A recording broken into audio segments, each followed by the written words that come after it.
Hello everyone, we are going to be looking at Harry Potter Hogwarts Battle Defense Against the Dark Arts. I did a unboxing, so make sure you check that out. I just wanted to show you what the game looks like when it's been set up and do a quick run through of the game itself. So the object of the game is to beat the other wizard. I set this up for two houses. I have Slytherin and I have Gryffindor, and they have the pieces up here as well. So in order to win, you have to stun your opponent 3 times. Once you get it to the end where it says stun, you'll reset and line up again in these start positions and start playing again. So every house, well, there's 2 houses, so each house gets a set of starter cards. So we have Alohomora. You get an ally for Slytherin. We chose an owl.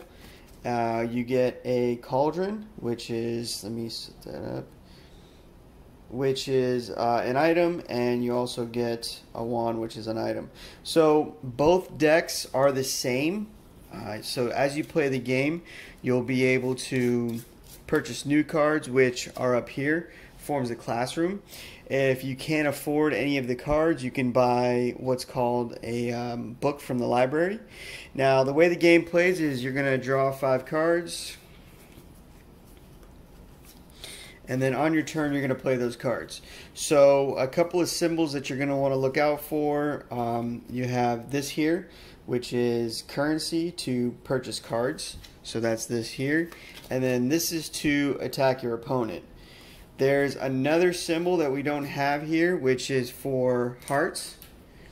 This is to gain health if you were to lose health. So if I were to get hit as Slytherin, I would move back 1, and if I were able to gain health, I would just go right back. You can't go past the start mark.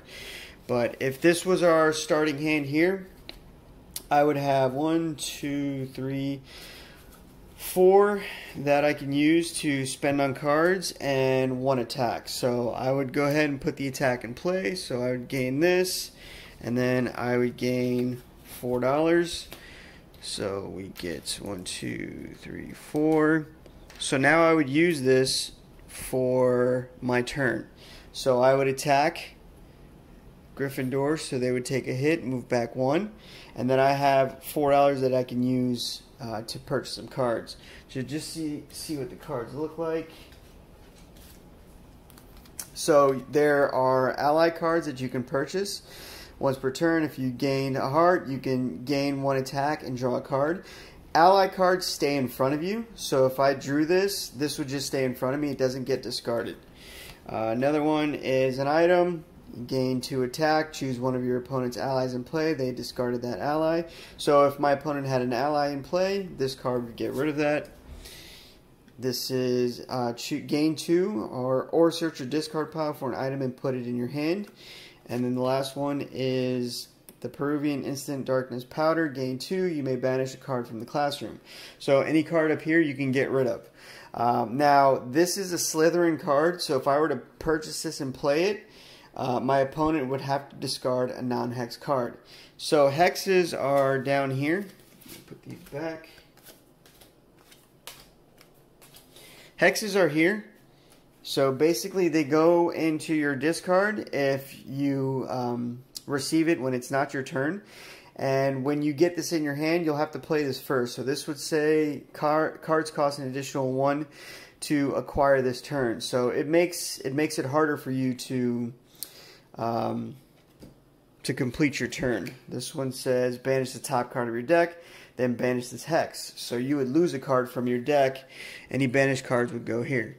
So hexes are not helpful if you receive them, but if you're the one giving out the hexes, that's obviously a good thing. So once I play my 5 cards, I'll go ahead and purchase, I'll take the Peruvian since I am Slytherin. I would give up the 4. 1, 2, 3, 4. Anything that you have left over, you don't get to keep for the next round. So try to use everything you can, and then I would draw my next 5. So Gryffindor would take their turn. They would play, let's say they attack me, I take a hit, it comes back to me. So this is what I have in play. So I'm going to go ahead and pull my ally out, so the owl. So I'll go ahead and play this here. So now this stays out and I can use that once per turn. And then I would have these items that I would play.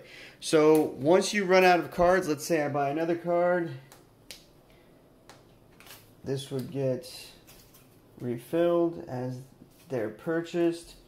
So once I run out of cards, I'll go ahead and shuffle this up and draw another 5 cards, and then I would continue playing. Once I'm stunned, we both go back to start. You both take your discard piles, any cards that you had, you shuffle them up, and you start a new round. So I would draw my 5, and we'd keep playing. If I were to get stunned again, we would do the same thing, reset, bring all the pieces back to the middle, reshuffle our decks, draw new cards, and if I were to get stunned a 3rd time, that would be game over for me. So that's Harry Potter Hogwarts Battle, Defense Against the Dark Arts. You go back and forth, dueling against your fellow wizard. So thanks for watching, guys. Please subscribe, leave some comments. If you have any questions about the game itself, I'll gladly answer. Thanks for watching.